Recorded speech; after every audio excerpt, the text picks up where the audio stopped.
carefully into Lantern above, as the Theoros I have observed. Virtuous citizens of Akama, fine Navides, Elysiae, and the Outlander are heading toward us.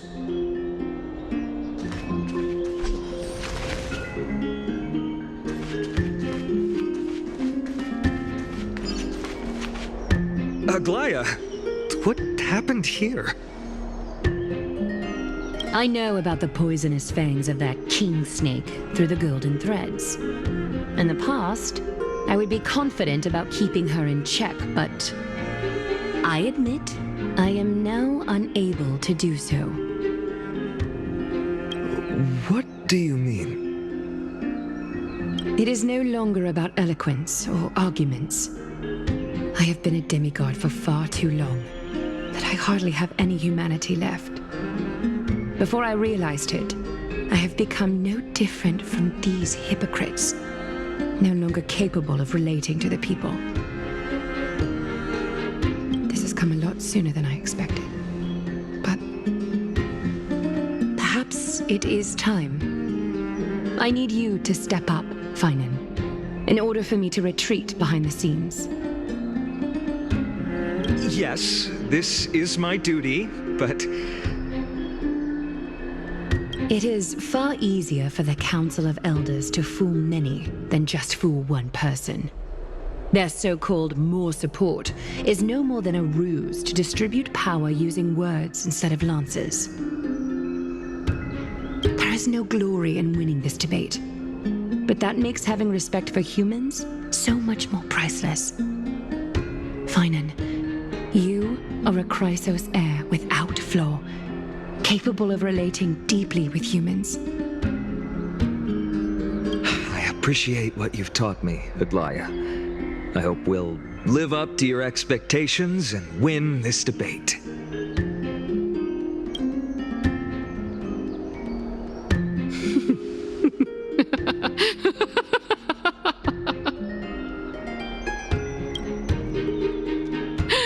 Oh, you've done well, Lord Calictus. Let me take over and personally close this debate for today.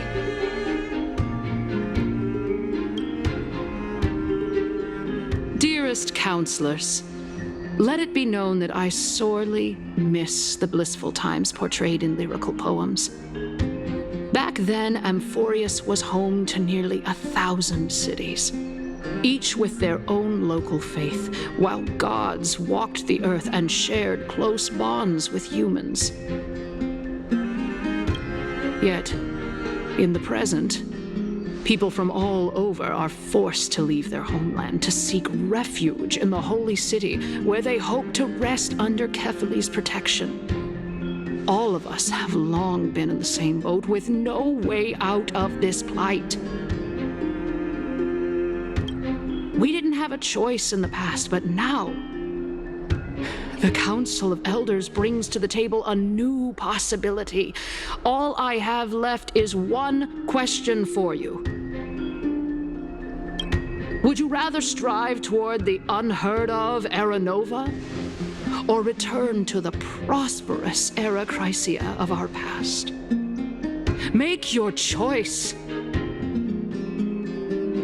Now, which of the two would lead mortals to an ideal future?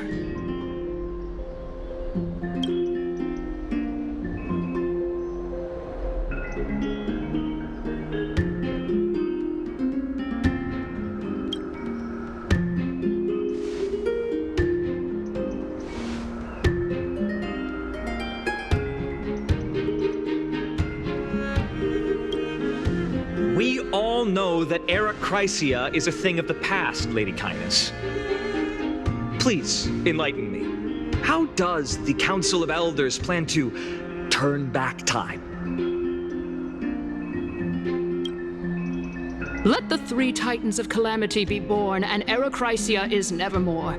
But bring demise to those titans, and Era Chrysia will descend upon us again.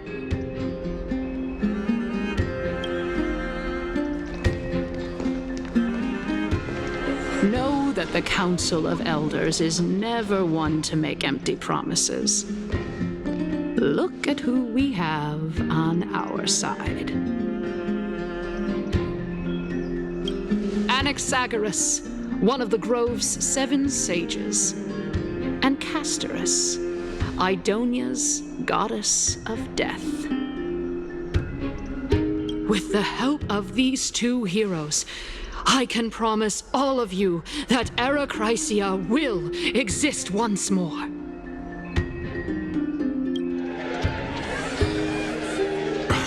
Aren't they Chrysos heirs? They're supporting the Council of Elders instead? It's clear from the start that these heroes do not get along well in their group. All the more proof that Aglaia is unfit to speak on behalf of every Chrysos heir. I am in favor of Erechrysia.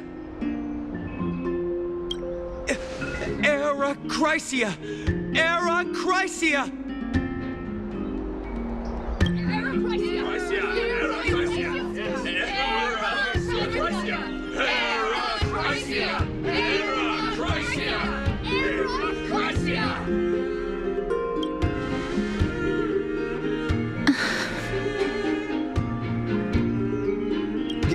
Castorus? Why are you standing over there? You finally arrived, Naxa. So have you, Cass. Don't worry, Aglaia. Well, I know that you have many queries. Could you continue to converse like how the citizens normally do? Tell me, dear citizens, if we successfully retrieve and return Thanatos' core flame without anyone passing the Death Titan's trial, what would happen next? The answer is simple. We will have a chance to rid the world of death and bring Amphorius back to an era when all beings live forever. We'll usher in a new future that will be entirely different from the flame chase journey. He's one of the 7 sages. That's impossible. Your proposal is much too idealistic. As long as the Black Tide still exists, how can we go back to the old days? Remember what I previously said? Kefali's core flame is guarded by the secret power of the Council of Elders. Plus, Pagusa's water curtain will be able to block out any external perceptions. Tell me, dear citizens, have any of you ever seen even a glimpse of the threat that this person is talking about anywhere within the walls of this majestic holy city?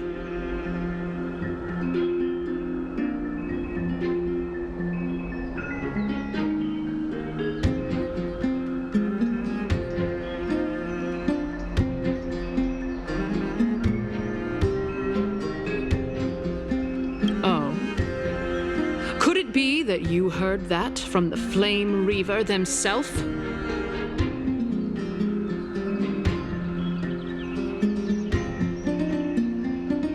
Citizens, let's loudly sing the blessed hymn.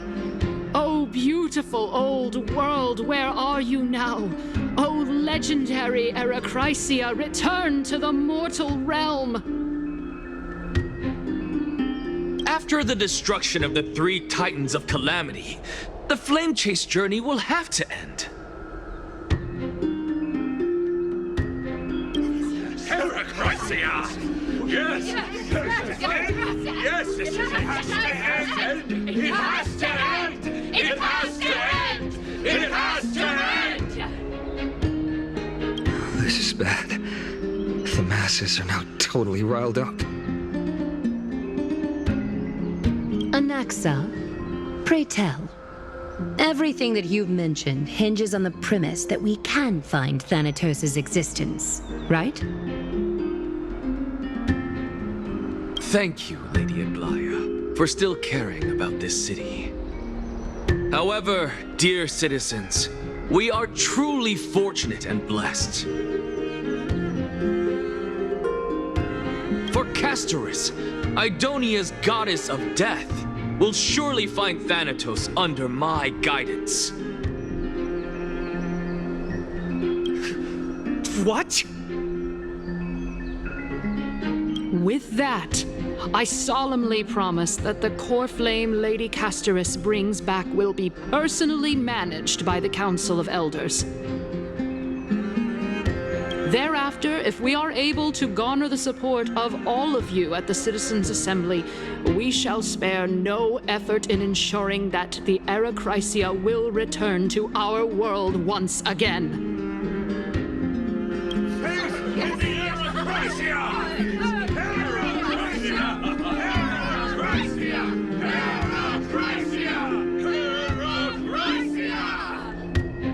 With the balance shattered, the result is clear.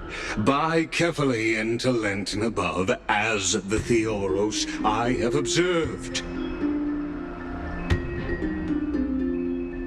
Akama has chosen her destiny. The issue up for discussion at this Citizens' Assembly shall be modified to the suspension of the Flame Chase journey. This resolution shall be put up on the Wall of Heroes, such that all citizens are aware of the city's way forward.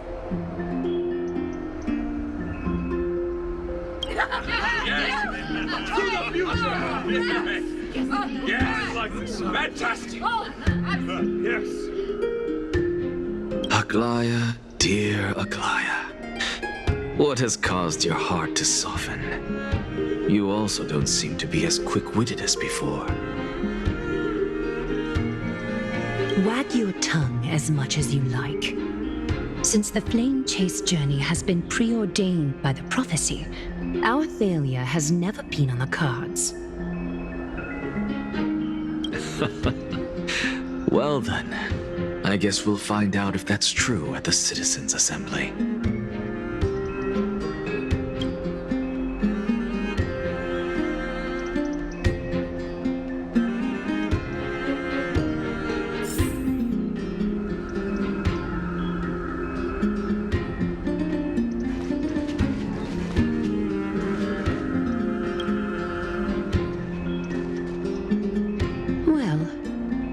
It seems that when I sent you to look for Anaxa, I unintentionally facilitated your partnership with him instead.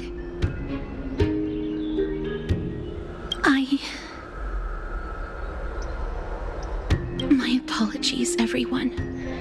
I know that you have many questions to ask me. I will answer them to the best of my knowledge.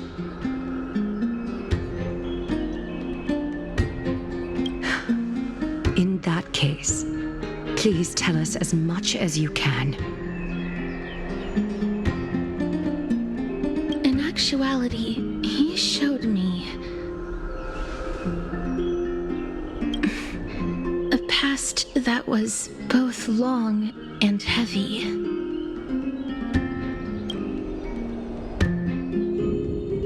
The reason I say this is as I've mentioned earlier.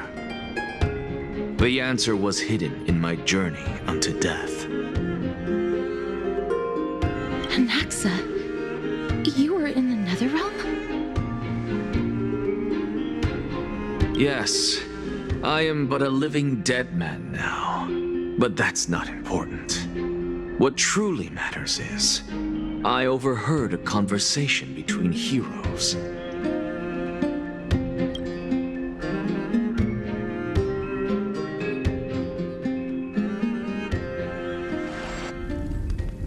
Have you heard of this tale before? A tale about the ocean god's treasured pearl, our hometown. It was a seaside town which enjoyed the ocean breeze and glorious, peaceful times, thanks to the wisdom of its ruling queen. Until one day, an evil dragon descended upon the town.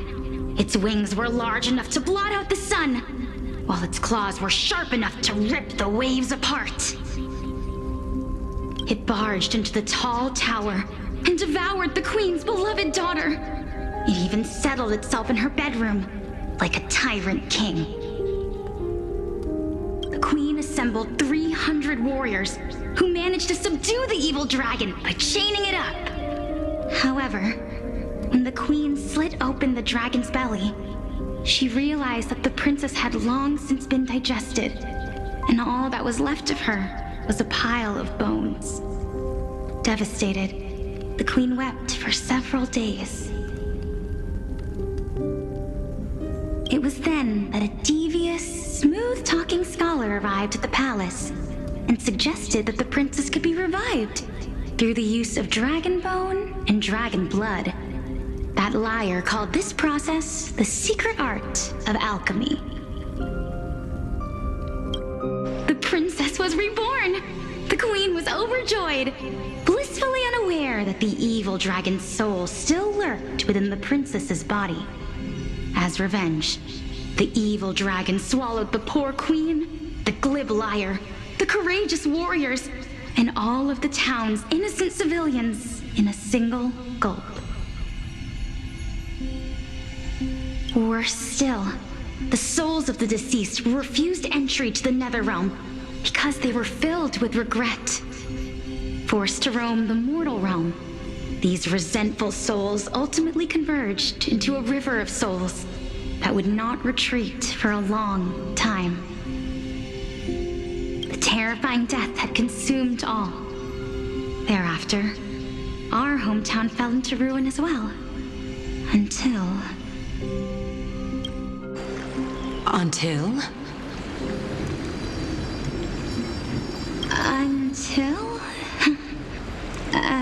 Actually, I don't know what happened next either.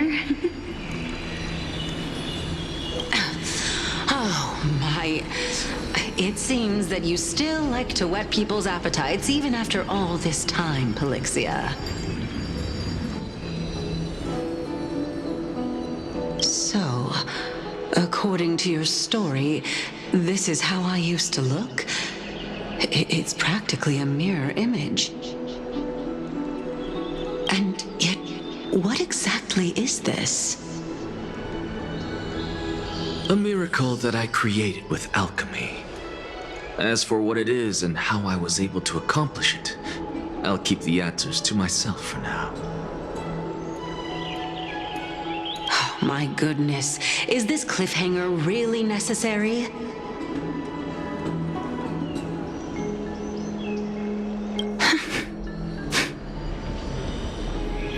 Quiet, Titan.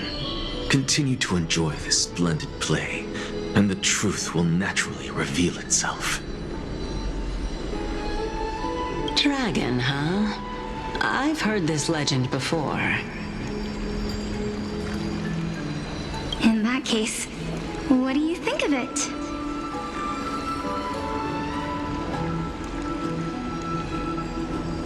I think that this so-called alchemy was a tenuous analogy added to the story by future generations.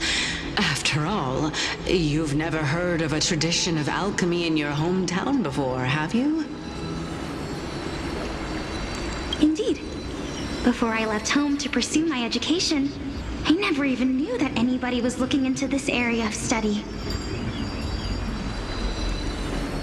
Therefore, we can just treat this tale as a fable told to young children. A fable, you say? If so, what moral is it trying to impart to the kids? I guess it might be the concept of equivalent exchange? Oh? I thought the moral might be closer to something like honor the dead.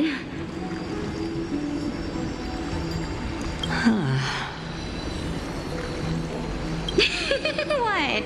At a loss for words? No, I merely realized that we're both thinking of the same principle. If life is priceless, then there is hardly anything else in this world that is of equal weight to it, right? Indeed. As expected of the wisest scholar in the land. You flatter me. Why don't I ask you a question as well, as a form of equivalent exchange? Of course. What is your question? If I imparted my knowledge of the art of alchemy to you, would you use it to resurrect someone you loved? What? What kind of strange question is this? I got it. You're just trying to get me to tell you whether I like anyone, right? Let's just leave it at that. That was rude of me. Yes, I would. Oh? Death is inevitable. In the days to come, I'm certain that someone whom I cherish deeply will leave me for good. If such a mighty power really existed, I think I would use it without hesitation. After all, you, me, and the rest will all have to face that fateful moment eventually.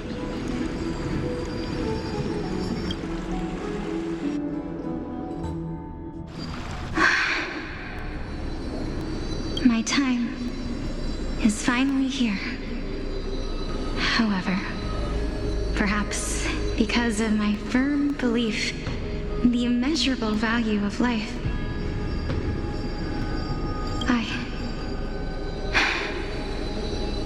I am unable to complete the trial. You shall wither, and through that, the dead will sprout again from the remains and be reborn with the dead flame. It is a pity that fate is such a cruel mistress. Is there no other way of interpreting those words? I'm afraid that the meaning is clear. Between my sister and me, one must pay the price. Our trial can only be completed when the one chosen sacrifices her life.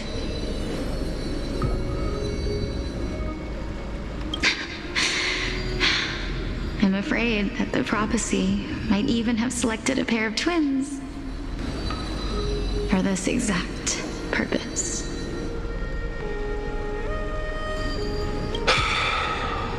Fortune makes fools of us all. My sister is prepared to sacrifice herself. And yet, I can't do the same. How absurd. My time is almost up, but I'm still afraid to welcome death. What should we do? If I'm ultimately not able to make up my mind... Since Chaos is willing to guide all of us and leave this trial to the end, there is still plenty of time for you to ponder. That's right. Don't allow the fog of an uncertain future to cloud your mind.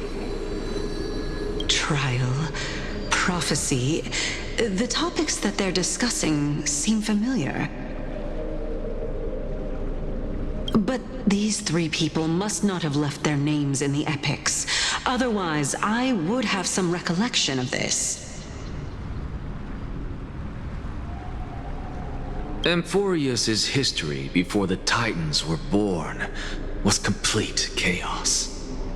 Is that not strange by itself?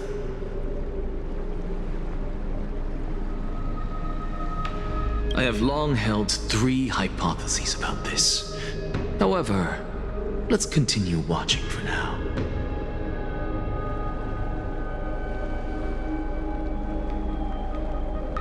Calypso, Polixia, and this warrior. I seem to have met him somewhere before. Regarding this matter, Nias, are you confident that you'll complete your trial? Of course. Though I am worried about what will happen once I've emerged victorious.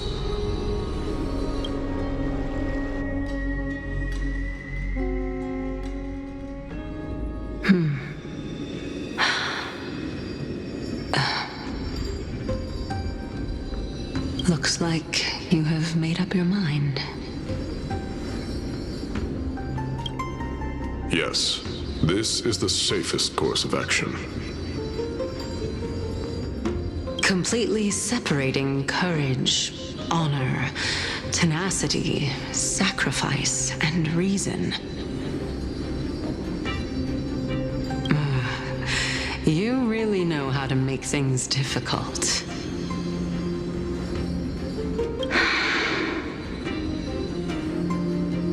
Please, young lady, witness my fall and demise. Lady Calypso, you shall host the soul-rending ceremony. I do not understand. Why would you dare to sacrifice yourself for a future that you won't get to witness? Because this is our destiny. The power that resides within me is so intense that I will one day be engulfed by it. Furthermore, a valorous death before glorious return has always been the path I chose to walk. A journey I began long ago.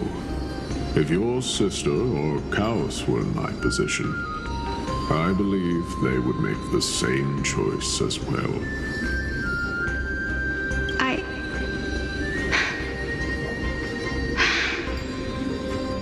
I'm not that brave. I don't know how I'm supposed to face such a serious affair.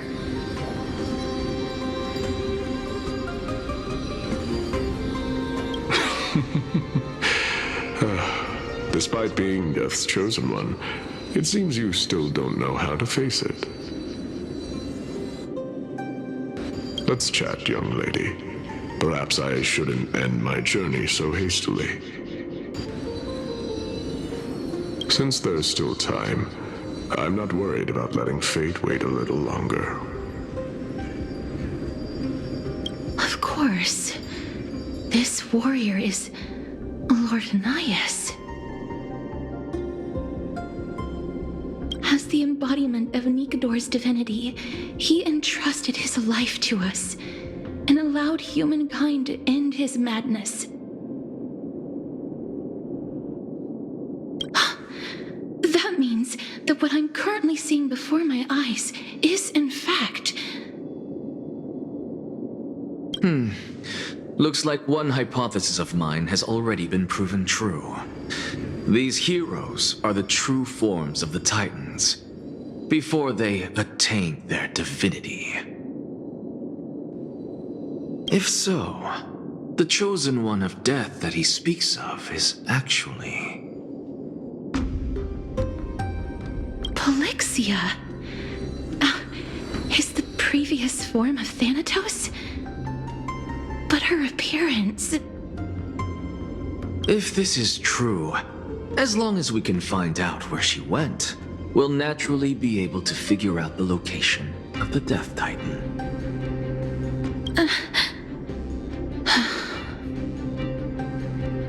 But before that, we first need to witness what ultimately happened to Lord Nias.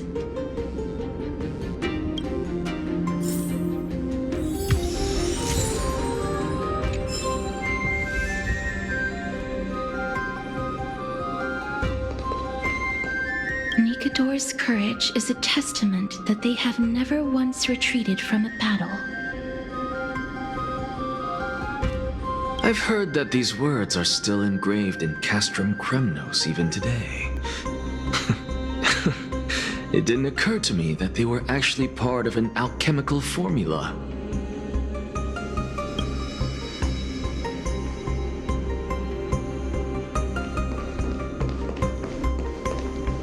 Sealed within this statue is undoubtedly his sacrifice.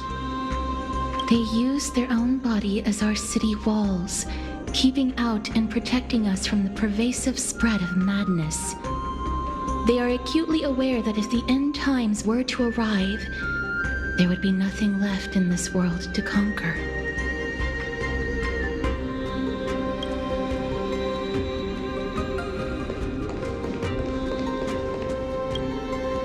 Honor, courage, tenacity, sacrifice. And finally, the only thing that remains is reason. Cheer up, young lady. There is no need to shed tears over a glorious death. All farewells in this world are sorrowful, Lord Nias. No, young lady. As a warrior, I have witnessed too many bitter deaths. But now, all I feel is peace. I did not know until this moment that mortals could live their lives in such a way. Although only a sliver of your soul remains, you remain so optimistic. Or maybe the truth is that you aren't able to feel sorrow anymore. To be honest, I don't know either. But I am certain of one thing. This is not an acceptance of death nor apathy toward it. It's not even a feeling of despair. I am just enjoying what remains of my life to the fullest. Enjoying?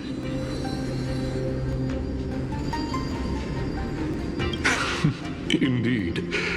Along this journey that we've taken together, not only have I changed the world, I myself have also changed in the process. And now I have reached the journey's end. When I look back and see the grand epic that I've personally written, how could I not revel in that fact? But when you depart the mortal realm, won't all of your accomplishments be reduced to nothing? Separation and death are two sides of the same coin. Reconciling this doesn't come easily for a mortal.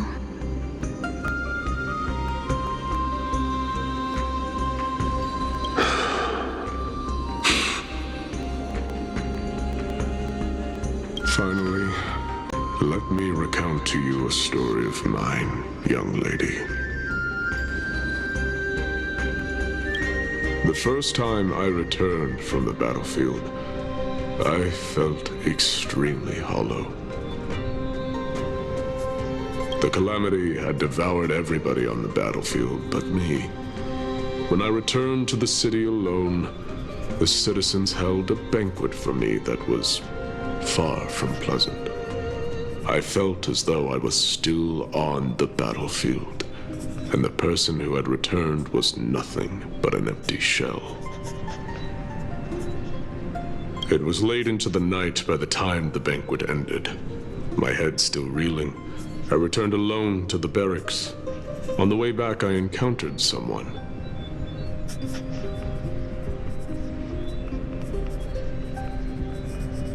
It was a crazed scholar looking at the night sky and muttering to himself by the side of the road. Although I tripped over him and fell, I wasn't angry in the slightest. And maybe because I saw myself in him, I inexplicably asked him a question. Do you think that it'd be better if we just died on the roadside like a couple of stray dogs? To my surprise, he shrugged his shoulders and sighed. How does someone who is currently experiencing death, dying and living, afford the same amount of bliss? Now please go away and don't block my starlight. Are you trying to say that there is no difference between living and dying, for they are both journeys that lead toward death? That's exactly what life is, and death is, but a scale to measure how valuable the journey was. Journeys and epics are only glorious and magnificent because all things eventually fade to dust.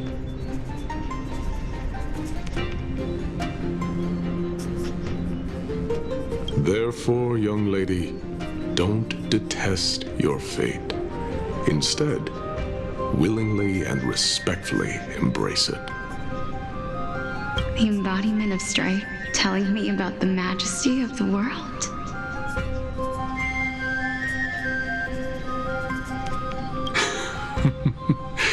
Indeed. I believe that when the fated moment eventually arrives, you will be able to understand my words. It is time for me to knock on death's door. I will set up a long table at the end of the road and humbly await your arrival. When that moment finally comes, let us drink and be merry then.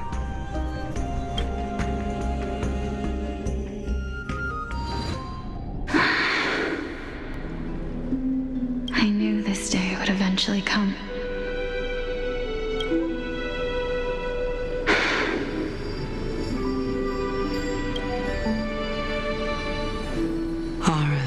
The both of you ready? Polixia. I'm here.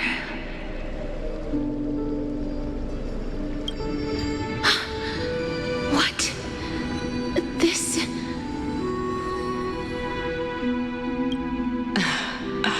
This is quite interesting indeed.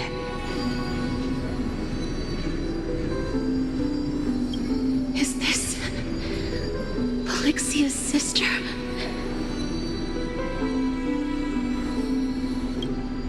Is it me?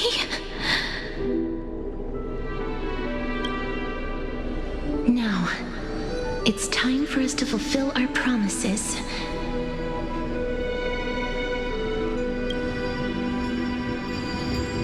Are you afraid?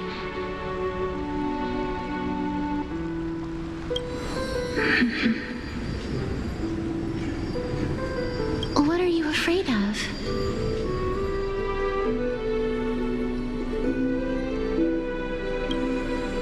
That I won't be able to do it.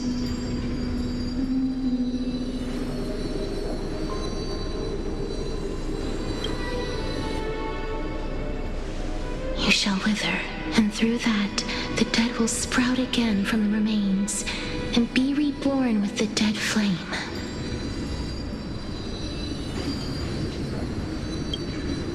As foretold in the prophecy, and according to our vows, once it all ends, we must face our fated moment head-on.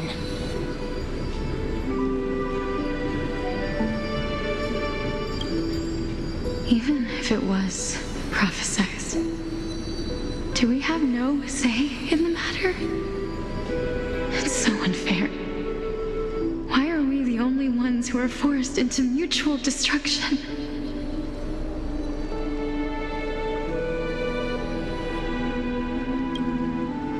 Let me do it, sister. Let me be death's sacrifice. I was never long for this world anyway. But you're different. I was the one who wasted your life after all.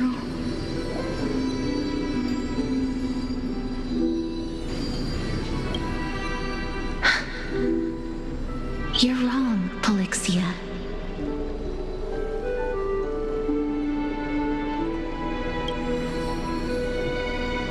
I don't think that my life was wasted. Just the opposite. When I finally arrived at this destination and looked back at the journey I took, I discovered that flowers had long since bloomed along the path I walked.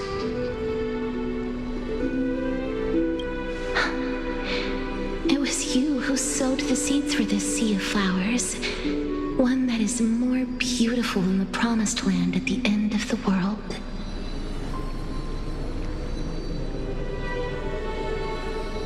Besides, I have lived a fulfilling life. Even though I was fated for sacrifice, none of the things that I've experienced will dissipate. Instead, they'll forever live on as memories inside your head. Will they not? How could my memories of you ever compare to the actual you? Well then, tell me, what exactly are we?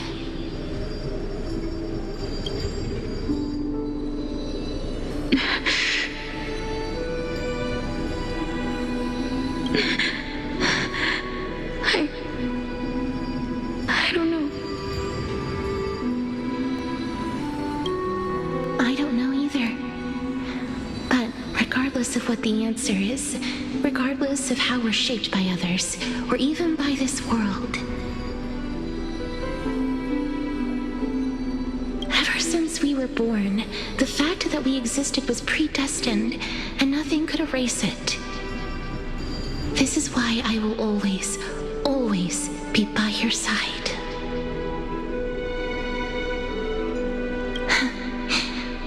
We're twins, after all.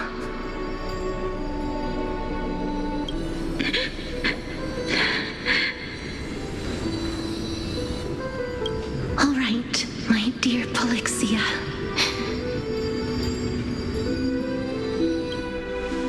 It's time to extract my heart and light the flame of death. After that, use it to plant the first bud in the prophesied new world.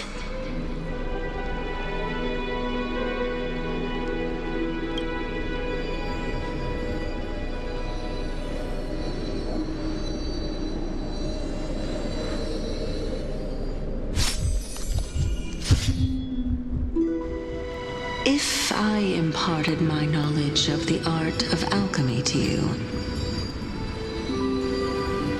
would you use it to resurrect someone you loved?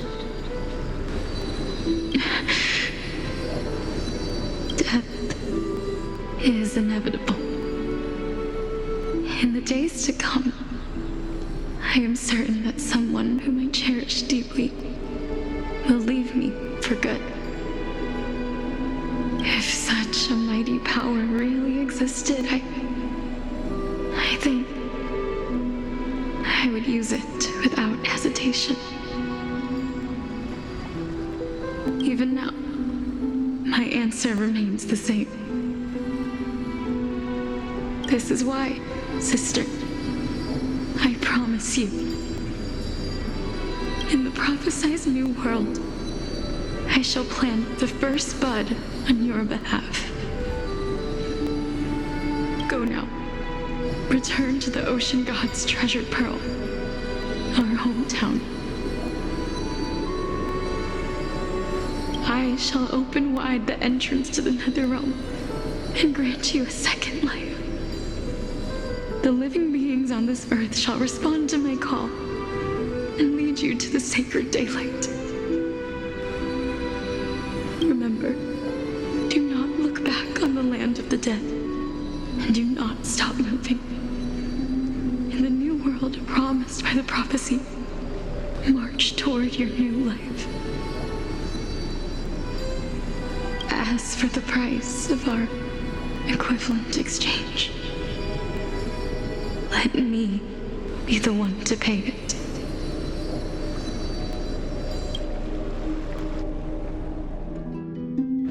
Everybody, we've come to the end. Unfortunately, I am not compatible with the Supreme Being, so I was unable to completely fuse their soul into my own body. However, being able to glean all this from them is exciting enough. I'm certain of this now. Before the Titans that we are well acquainted with were born, a group of heroes roamed the land. These heroes followed a prophecy and took possession of divine authorities one by one, until they eventually became the pantheon of the new world. Just like the flame chase journey of today, Amphorius's history is cyclical in nature. What a startling revelation. This means that the demigods, who bear the core flames, will also become the new titans at the world's end, thereby shaping a new world? I believe that this is the truth behind the Era Nova as mentioned in the prophecy.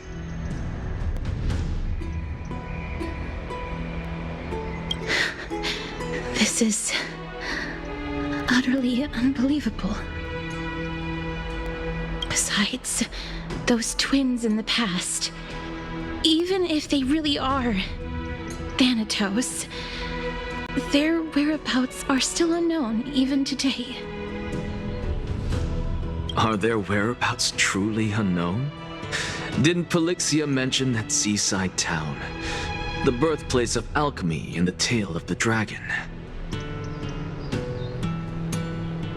In our world, there exists a city which perfectly matches that description. Styxia.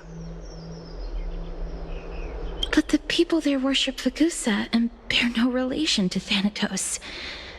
I have also never been to that place, as in the time of Idonia, it had long turned into underwater ruins.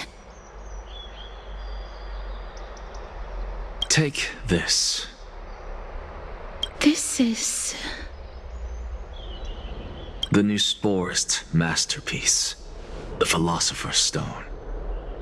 It was made by transmuting all of the sages' wisdom into a single entity, with their flesh and blood as its foundation.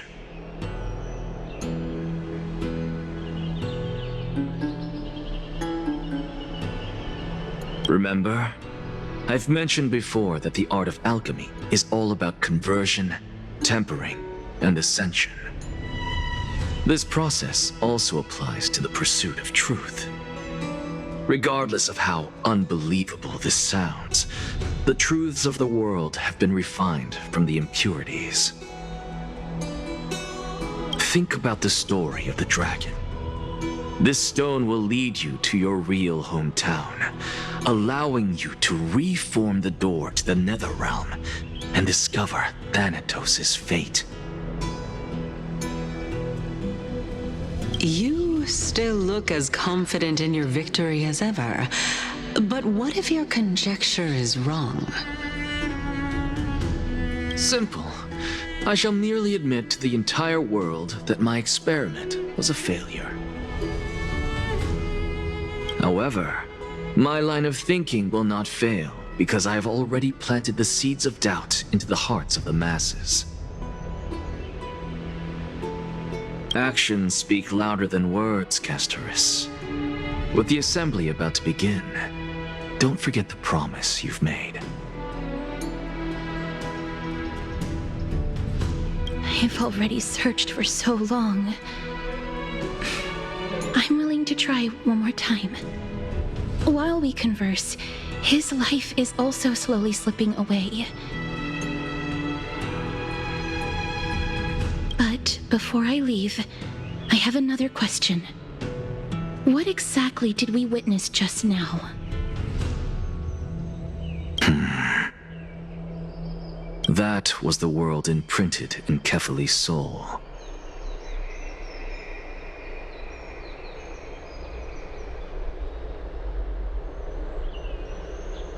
If we are to prove its existence, you must take the final step.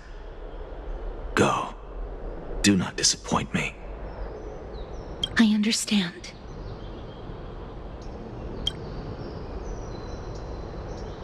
Hey, child of humanity. Don't get antsy. I still remember the question you posed to me. As a scholar, I do not wish to offer up ambiguous conclusions. Let's discuss this topic again when she manages to find the evidence.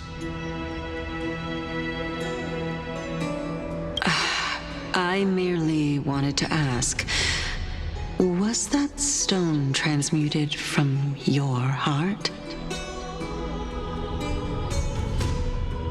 If so, rebirth is no longer an option for you.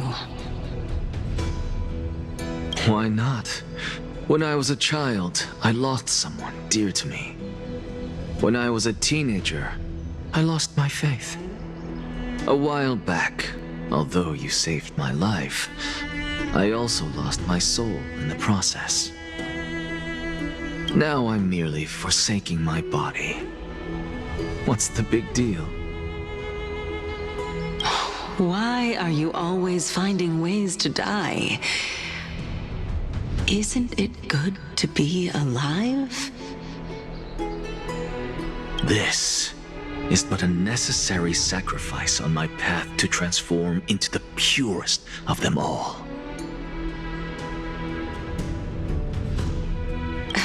Can someone who's dead even claim to be the purest of them all? Furthermore, if your hypothesis is proven correct, does it not just confirm that the myths are true, and thereby invalidate all your theories?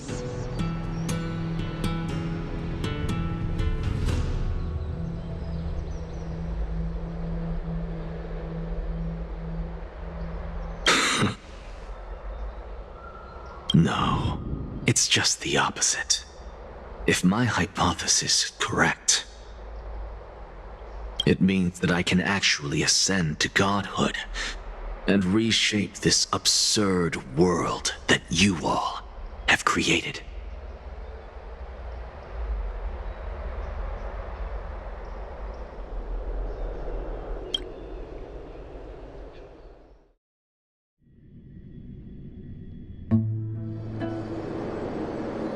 That's a lot to take in at once.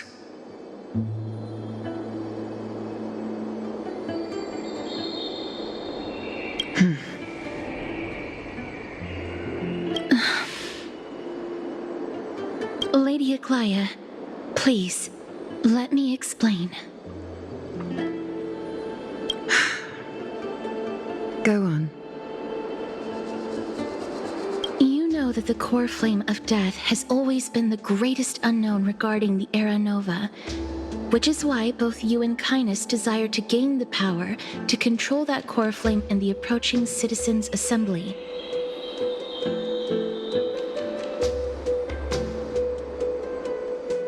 Professor Anaxa has come to a consensus with Kindness.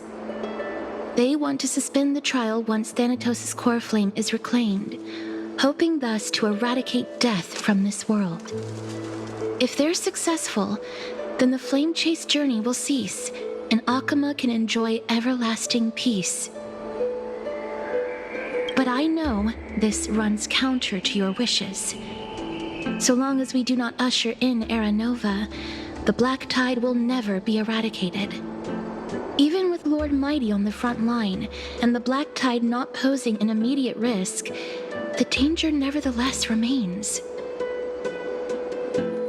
Honestly, it's difficult for me to assess the pros and cons in this decision. But someone must bring the core flame before we can begin negotiations over it. The Titan could be very near. I cannot let this chance slip by. Besides, someone has to make this trip to bring back Mr. Soul. Well said.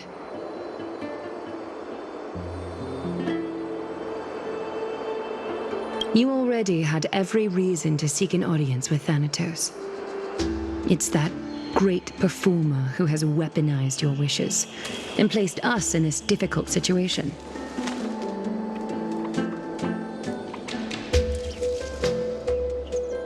A world without death. Do you desire that too? If fate dictates that my path must oppose yours, I will do all I can to resist it and protect what I aspire to achieve.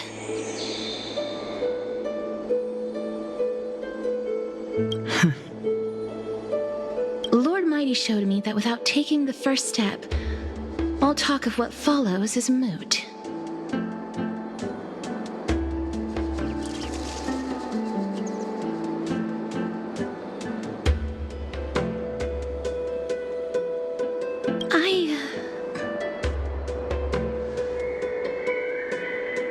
I have always hoped to hear you speak your mind, Cass, and I am glad to have heard your true thoughts. Styxia. I visited that place in the past. Though it is now an island surrounded by the river of Soul's torrents, it's not hard to see its former splendor.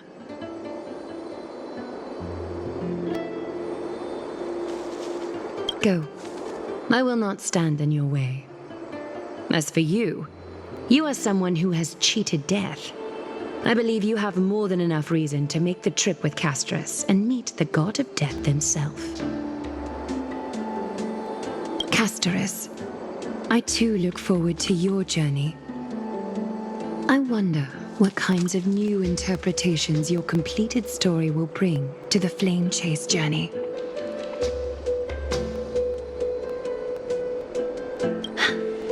Thank you, Lady Aklaya. I hate to put a damper on this heartwarming moment, but if Styxia is now an island surrounded by the river of Soul's torrents, then how do we find a way in? Lady Treby is probably... The answer is quite simple. In the Myths, Zagreus once made the domain of the dead their treasure vault. That is to say, they could enter and leave the nether realm as they pleased. And if they could do that, then it follows that the demigod who inherited their divinity must be capable of the same. I'll see you at Marmorial Palace at Action Hour tomorrow. Cypher shall be your guide to finding that ancient city.